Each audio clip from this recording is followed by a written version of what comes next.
So today we are gonna learning about the hydration. Hydration की बात करते हैं.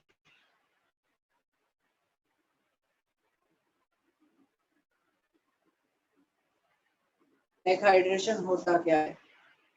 See, hydration is something like कि वाटर का किसी भी एक कंपाउंड को सराउंड करना, like surrounding of water molecule toward any species. किसी भी एक स्पीशी के अराउंड वाटर का सराउंड होना, that is known as hydration. Hydration क्या है? It is a surrounding of water, या the surrounding of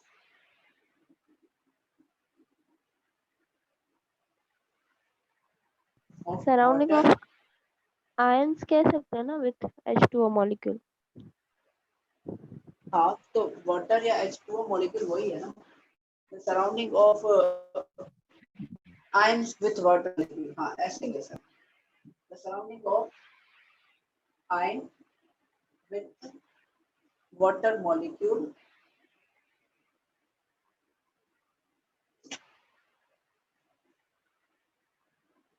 is known as hydration.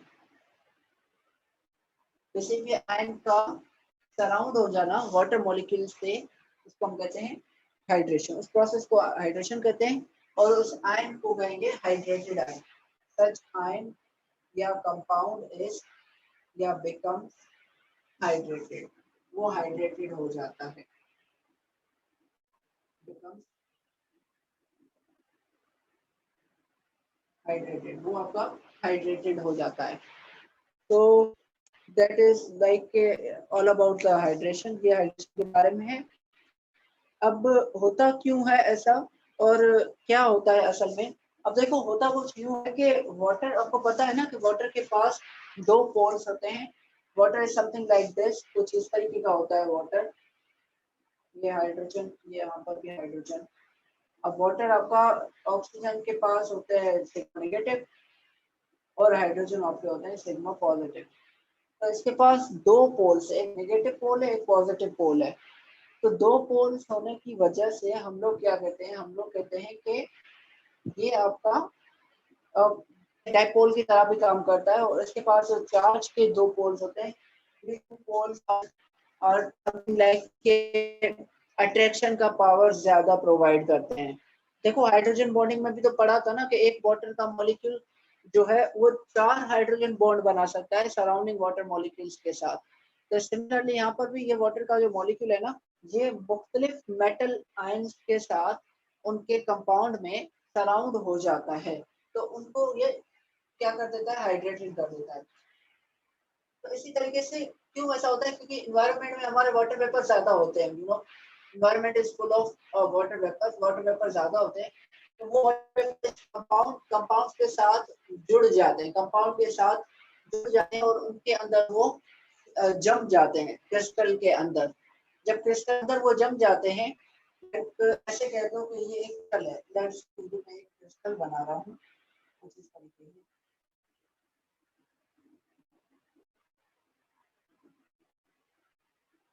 ये क्रिस्टल है. अब अगर यहाँ पर देखो तो एक चीज आप यहाँ पर नोटिस करोगे कि ये क्रिस्टल जो है, क्रिस्टल में आपको क्या नजर आ रहा है? आपको नजर आ रहा है कि ये यहाँ पर खाली जगह है. खाली जगह है ना, ये खाली जगह है. इन खाली जगहों को कहा जाता है वॉइड. वॉइड वॉइड मतलब एम्प्टी वॉल्यूम. खाली जो वॉल्यूम है ना, एम्प्टी वॉल्यूम का पूरा वो फिट हो जाता है. इन खाली जगहों में जो वाटर है ना, वाटर के मॉलिक्यूल के अंदर फिट है ना, तो वो बाहर नहीं निकलते जब तक आप कंपाउंड को ब्रेक ना करो. अब क्रिस्टल को ब्रेक करना बड़ा मुश्किल होता है, लिहाजा ये वाटर के मॉलिक्यूल इसके अंदर ही बैठ जाते हैं, इनके अंदर ही वो होते हैं.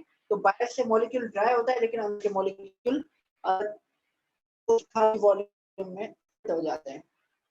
Hence we say कि as a whole this crystal appears dry. Outside से, बाहर से ड्राई लगेगा, तो अंदर वाटर के मॉलिक्यूल प्रेजेंट होते हैं. सिमिलरली कंपाउंड के अंदर अगर आप देखें ना कि कितने वाटर के मॉलिक्यूल आ सकते हैं, तो वाटर के मॉलिक्यूल उसके इनफाइनाइट हो सकते हैं। A compound number of water molecule attached to it. A compound, crystalline compound या a compound may have infinite number, मतलब बहुत ही ज्यादा नंबर होता है, infinite number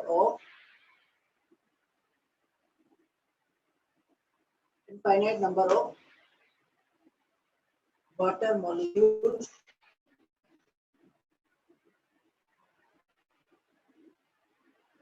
attached to it. Infinite number of water molecule attached. It has infinite number of water molecule attached to it. Infinite number of water molecule इसके साथ attach होते हैं, लेकिन जब हम उसको evaporate करते हैं ना, तो एक certain amount of water के molecule बाहर निकलते हैं. Why? Because I told you कि water के molecule जो अंदर चले जाते हैं ना, वो बाहर नहीं निकलते. बाकी हाँ, बाहर से अगर कोई water का molecule loosely attached है, तो आप उसको जब heat करोगे तो वो like बाहर निकल आएगा. तो ऐसा होगा कि after heating a certain amount of, and that certain amount of water molecule is known as the water of hydration. उसको हम कहते हैं water of hydration. वो आपका hydration, water of hydration. I was saying कि हम लोग जब आप उन water molecule को recrystallize करते हो या heat करते हो, तो उनमें से सिर्फ एक precise amount of water molecule, fixed amount of water molecule होता है. सब नहीं बल्कि आप fixed बोलो, एक fixed amount of water molecule होते हैं जो बाहर निकलते हैं. तो उन्हीं वाटर मॉलिक्यूल को हम कहते हैं कि those are the water of hydration. वो आपको वाटर ऑफ हाइड्रेशन होता है, या आप उनको वाटर ऑफ क्रिस्टलाइजेशन भी कह सकते हो. वाटर ऑफ क्रिस्टलाइजेशन, वो आपका वाटर ऑफ हाइड्रेशन या वाटर ऑफ क्रिस्टलाइजेशन कहलाता है. तो these are the only water molecule जो कि आपके बाहर निकलते हैं. अब इस तरह बहुत सारे कंपाउंड है, तो कंपाउंड आपके काफी सारे होते हैं. लेट्स से ले लेते हैं कि मैग्नीशियम क्लोराइड है MgCl2. अब मैग्नीशियम क्लोराइड में जो मैग्नीशियम होता है उसके अराउंड 6 वाटर के मॉलिक्यूल सराउंडेड होते हैं. इसके अराउंड 6 वाटर के मॉलिक्यूल सराउंडेड होते हैं. इसका जो मैग्नीशियम है ना, मैग्नीशियम 2+ के अराउंड 6 वाटर के मॉलिक्यूल सराउंडेड होते हैं, कुछ इस तरीके से.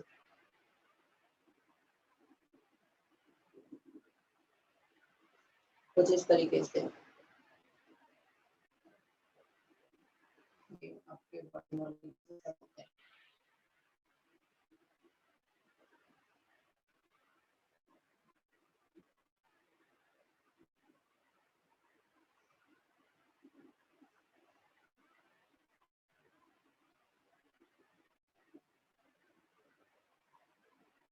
ये वाटर के मॉलिक्यूल सराउंडेड है. ठीक है, तो ये जो मैग्नीशियम का आप देखेंगे, मैग्नीशियम के साथ ये कुछ ऑक्टाहेड्रल अरेंजमेंट बना रहे हैं. This octahedral arrangement of magnesium with 6 water molecules makes this hydrated. इसको हाइड्रेटेड बनाती है, और मैग्नीशियम क्लोराइड को फिर कुछ इस तरीके से लिखा जाता है हाइड्रेटेड फॉर्म में, MgCl2.6H2O. तो ये आपका मैग्नीशियम क्लोराइड का हाइड्रेटेड फॉर्मूला है. आप इसको ऐसे भी कह सकते हैं कि this is hydrated magnesium chloride. नहीं, ये हाइड्रेटेड है, this is hydrated magnesium chloride. क्योंकि इसमें मैग्नीशियम के अराउंड आपके 6 वाटर के मॉलिक्यूल्स कुछ इस तरीके से सराउंडेड है. इफ यू सी, ये 1, ये 2, ये 3, ये 4, ये 5 और ये 6 नंबर. तो 6 वाटर के मॉलिक्यूल यहाँ पर मैग्नीशियम के अराउंड सराउंडेड होते हैं, and this way they make the magnesium chloride as MgCl2.6H2O. तो इस तरीके का ये बनाते हैं. Similarly, मैग्नीशियम के अराउंड 6 वाटर के मॉलिक्यूल सराउंडेड होते हैं, and they make this magnesium chloride as the hydrated magnesium chloride. And इस तरीके से होता है. अब होता है कभी कभी आप देखेंगे 6H2O, कभी 24H2O, कभी लाइक एक और कंपाउंड है दैट इज क्यूप्रस या कॉपर क्लोराइड. उसके अंदर आपके 4 H2O के मॉलिक्यूल होते हैं. देखो, इसको पढ़ा कुछ ऐसे जाता है, मैग्नीशियम क्लोराइड हेक्साहाइड्रेट, 6 है ना, तो इसको कहेंगे हेक्साहाइड्रेट। यहाँ पर कॉपर क्लोराइड, 4 वाटर हैं तो ये होगा कॉपर क्लोराइड टेट। तो इस तरीके से इनके नाम जो है ना वो डाई, ट्राई, टेट्रा वगैरह वगैरह इस तरीके से जो है वो प्रोनाउंस किए जाते हैं। तो this is I was saying कि यहाँ पर copper chloride and that is tetrahydrate. तो ये 4 वाटर के मॉलिक्यूल कॉपर आयन के साथ अटैच होते हैं and they make the geometry look like tetragonal या फिर स्क्वायर प्लेनर कह दो। लाइक स्क्वायर में 4 होते हैं तो स्क्वायर प्लेनर हो जाएगा, प्लेन में होते हैं। फिर से तो चली खैर गई। कहने का मकसद है के बारे में था। अब बात ये है कि कहीं पर 4, कहीं पर 6, तो कहीं पर 24, तो ये लाइक मुख्तलिफ। अब देखो वॉशिंग सोडा होता है ना, वॉशिंग सोडा। अब अगर मैं बात करूँ वॉशिंग सोडा की, तो वॉशिंग सोडा को किस तरह लिखा जाता है, उसका फॉर्मूला याद है आपको?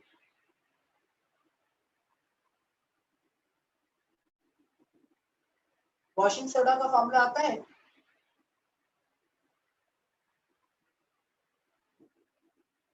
Na2CO3 hello, 10H2O।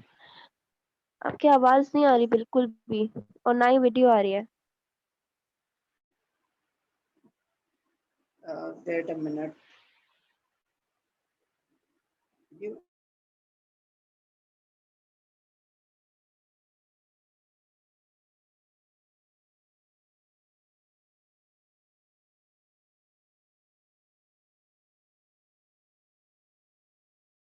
So it's fine now or not?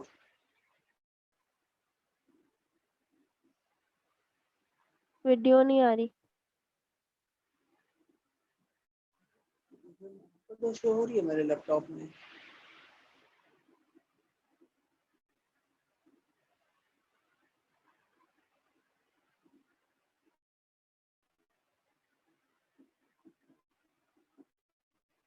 Okay, अभी आप यस। ओके फाइन, अभी सही होगा। So as I was asking the formula of washing soda and that is Na2CO3 decahydrate। 10 है तो हम कहेंगे decahydrate। तो कहने का मकसद ये है कि ये जो क्रिस्टलाइजेशन है ना, ये डिपेंड किसका है, हमें कैसे पता चले कि किसके साथ कितने होते हैं वाटर क्रिस्टलाइजेशन।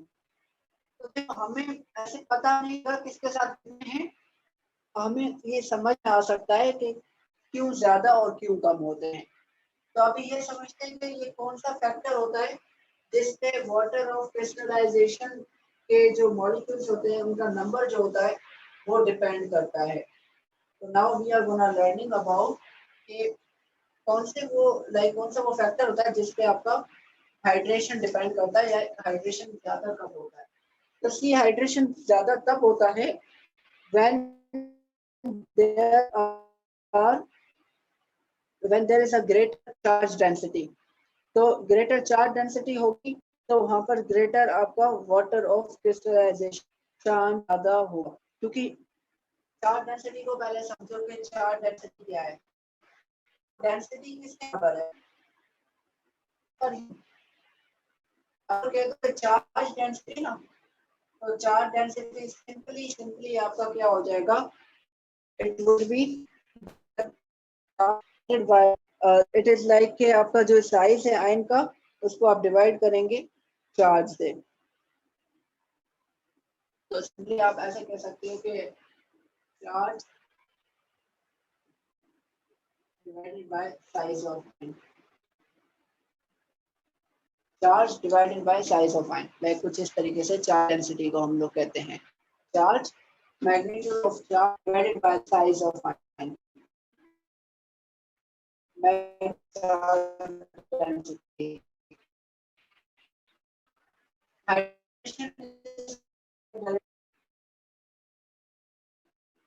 saying कि charge density is as the magnitude of charge divided by the size of ion। तो लाइक चार्ज का जो मैग्नीट्यूड हो उसको डिवाइड करो साइज ऑफ आयन से तो you will get the charge density. और जितना ज्यादा चार्ज डेंसिटी होता है उतना ज्यादा हाइड्रेशन होता है, क्योंकि more the charge density more will be the attraction power, attraction का उतना ज्यादा होगा। लाइक हम कहेंगे ना कि जितना ज्यादा चार्ज होगा उतना ज्यादा अट्रैक्शन का चांस होता है, लाइक उतना ज्यादा अट्रैक्शन आपका हो पाता है, होता है अट्रैक्शन। तो यहाँ पर भी ऐसा ही है कि तो यहाँ पर जितना चार्ज ज्यादा की चार्ज, वैल्यू होगी फिर, मतलब चार्ज कैसे हाँ पता हाँ, चलेगा? चार्ज का वैल्यू ही होगा ऑब्वियसली। तो इस तरीके से जितना साइज ऑफ आयन कम हो और जितना चार्ज ज्यादा हो, उतना ज्यादा चार्ज डेंसिटी आपका होगा, उतना ज्यादा आपका चार्ज डेंसिटी होगा।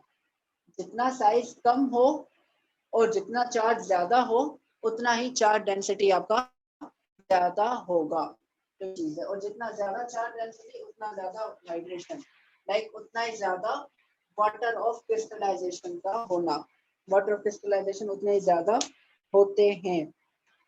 तो ऐसा है कि जो छोटे छोटे आयंस होते हैं जिन पे चार्जेस बड़ी बड़ी होती है, तो उनके ऊपर जो है ना वाटर ऑफ क्रिस्टलाइजेशन का ज्यादा होना पाया जाता है, लाइक वो ज्यादा वहां पर पाए जाते हैं। तो you can take the best example as the aluminium. अब अगर एल्यूमिनियम को देखो तो एल्यूमिनियम के अंदर सिर्फ और सिर्फ कितने होते हैं इलेक्ट्रॉन, 13 इलेक्ट्रॉन और 13 प्रोटॉन होते हैं, क्योंकि उसका एटॉमिक नंबर 13 है। बट एल्यूमिनियम जो है वो जब यूज करता है तो एल्यूमिनियम किस में जाता है, एल्यूमिनियम 3+ में जाता है। तो एल्यूमिनियम 3+ में एल्यूमिनियम की साइज भी छोटी होती है और चार्ज का मैग्नीट्यूड ज्यादा है, लिहाजा हम कहते हैं कि एल्यूमिनियम जो है उसका चार्ज डेंसिटी बहुत ही ज्यादा हायर होता है, like it has greater charge density, इसका चार्ज डेंसिटी ज्यादा होता है। ठीक है, चार्ज डेंसिटी इसका ज्यादा होता है।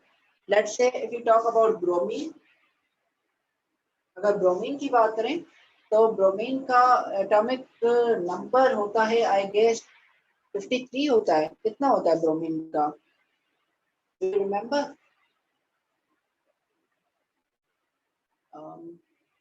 आई थिंक 53 होगा, हाँ 53 होगा। तो ब्रोमीन का आप क्या पूछ रहे हैं, लाइक? एटॉमिक नंबर,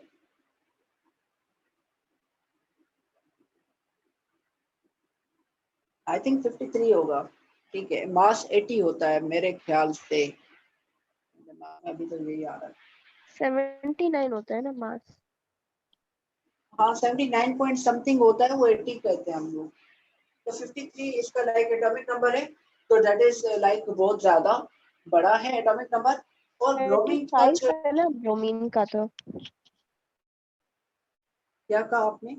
35 है ना ब्रोमीन का एटॉमिक नंबर।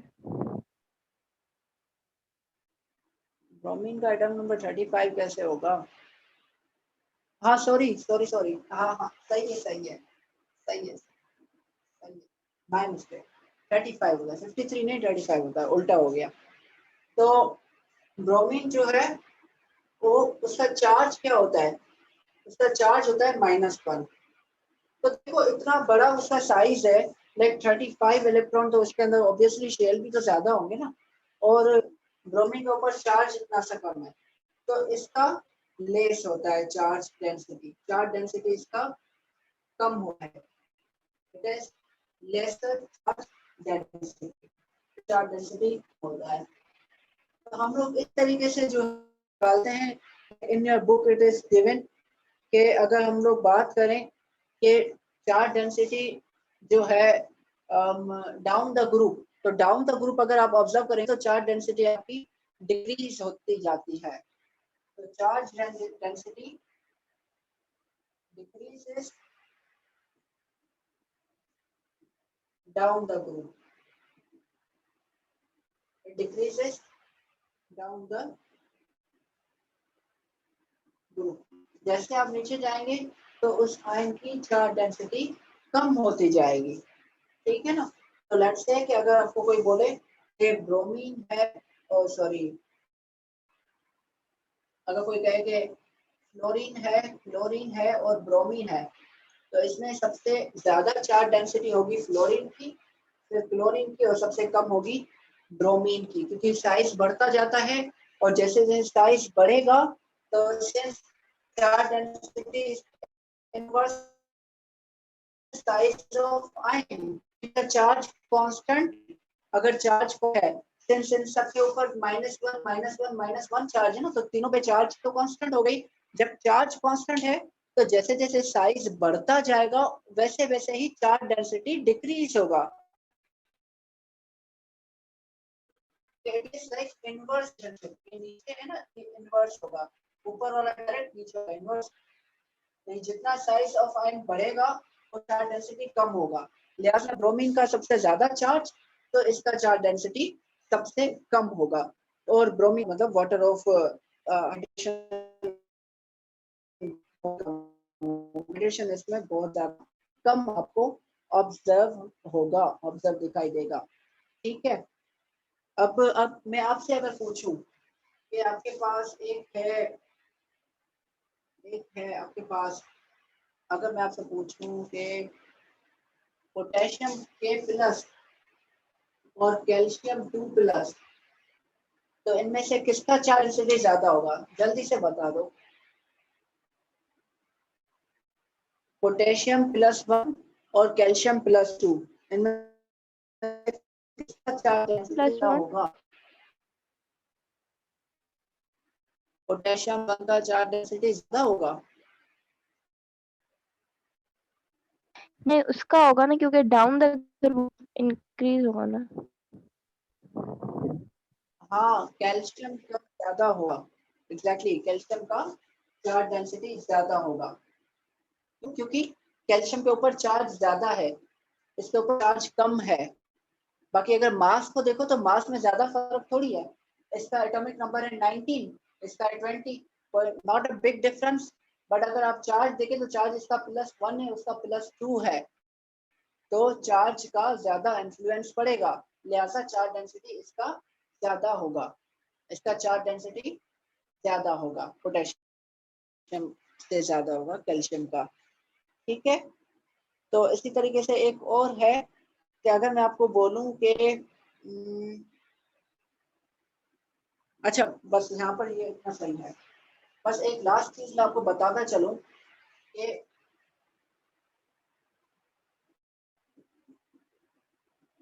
आपका जो है ना, मेन चीज याद रखना कि ज्यादा से ज्यादा जो अट्रैक्शन है ना वाटर की, वो देखी जाती है किसके साथ? जो पॉजिटिव होते हैं उनके साथ, लाइक जो कैटाइंस होते हैं ना उनके साथ। तो cations, more and more cations, जो कैटाइंस होते हैं ना, they have greater affinity with water. Cations have greater affinity with water, water के साथ ज्यादा एफिनिटी होती है। Hence, water of crystallization attaches to cations only. Hence, water of crystallization, hence water of crystallization attaches to metal ion. Attaches to metal ion. Attaches to metal ion. Metal ion के साथ attach होता है। इसका भी एक reason है, देखो क्यों। आप खुद ही देखो ना कि वाटर है, वाटर के पास ज्यादा जो है वो इन्फ्लुएंस इस ऑक्सीजन का है, इन हाइड्रोजन का थोड़ी ना इतना है। ज्यादा से ज्यादा अट्रैक्शन इस ऑक्सीजन की वजह से होती है। और आप खुद देखें कि किसी भी मेटल के साथ ना ये ऑक्सीजन ही अटैच करता है, क्योंकि इसके पास -2 चार्ज होती है, इसके पास लोन पेयर भी होते हैं और चार्ज भी है, तो it is greater electron density, hence metal के साथ ये ज्यादा अटैच होता है। लिहाजा कैटाइंस जो होते हैं, क्योंकि मेटल हमेशा कैटाइन में जाते हैं, तो कैटाइंस ज्यादा से ज्यादा वाटर के साथ अटैच होते हैं। तो वाटर जो है वो ज्यादा से ज्यादा मेटल के साथ या कैटाइंस के साथ अटैच होता है। Why? Because its oxygen has got the greater power of attraction. ये हाइड्रोजन के पास इतना दम नहीं होता है जितना ऑक्सीजन के पास है। लिहाजा ऑक्सीजन की वजह से ही वाटर ऑफ क्रिस्टलाइजेशन अटैचमेंट होता है मेटल कैटाइंस के साथ। ठीक है। क्योंकि कैटाइन प्लस वाले हैं, ये नेगेटिव का है, इसलिए कैटाइंस के साथ ही अटैच होता है। इसलिए हम कहते हैं कि जो मेटल होता है उसके साथ ही अटैच होता है। तो दैट इज द रीजन। यहाँ तक अगर कोई सवाल हो तो पूछ लो। हाइड्रेशन यहाँ पर खत्म होता है। आपने ये लिखा है ना कि cations have greater affinity with water, yes, तो फिर वाटर के साथ ही सिर्फ क्यों होगी इसकी? नहीं ऐसा नहीं है, मैं तो इस टॉपिक के हिसाब से बता रहा हूँ। अब एफिनिटी तो दूसरों के साथ भी हो सकती है, लेकिन वाटर के साथ इसलिए होती है क्योंकि वाटर का जो ऑक्सीजन होता है ना, वो इलेक्ट्रोनेगेटिव है, तो नेगेटिव उन पॉजिटिव के साथ इजीली अटैच हो जाता है, तो दैट इज द थिंग, इसीलिए ओके। इलेक्ट्रिक ज्यादा होती है, इसलिए मैंने लिखा है।